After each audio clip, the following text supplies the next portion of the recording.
How to duplicate columns to subitems in Monday.com. Hello guys, and welcome to this new tutorial. In today's video, I'm going to show you how simple and easy it is to set up automatically columns, or not a column, but basically a lot of columns that you're going to have into a board of an item to a sub-item. So without copying and setting them up for all, this method is especially useful if you manage complex boards with multiple tasks or projects and want to save time when creating sub-items.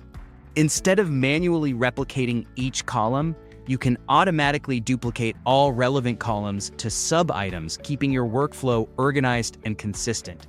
So I would have to have this as sub-item sub1, for example. Here you have it. You can see that we have only the owner, the status, the date, whatever. What I am going to do basically here is to convert this sub-item to a current item. So we're going to convert it just like that. We're going to continue anyway. We're going to create a new items, for example, new columns, and you can go and set up the status, the date, convert item. You're going to find that the sub1 is created. We have the same ones here. All the columns are here. So I'm going to take this and have it just like that. A quick tip: when duplicating columns, make sure your column types match the type of data you want in the sub-items. For example, date columns, status columns, and people columns all retain their functionality when copied correctly. This ensures that your sub-items behave exactly like your main item.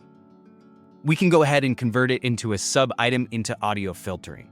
We can go ahead and choose the columns as a signe. I'm going to have it like this. Choose all of these as new columns.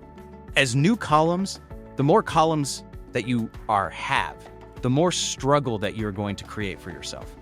It is going to be something clear here. So basically, we are going to set up all of these. So destination copy. So here, I'm going to continue setting up the thing just like that. Boom. Near one. And here we go. We are going to convert the item. So basically, it is going to be converting it to ASAP item. Normally, it is going to be a convert, audio filtering, convert. Normally, it is going to be here. Another tip: if you frequently need to duplicate columns to sub-items, consider creating a template item with all the standard columns. This way, you can save time and maintain consistency across all projects without manually adjusting each new sub-item. So this is the sub-item, and these are going to be the columns. That was all for today's video. Thank you guys for watching. I hope that you have enjoyed the content, and I hope to see you on the next one.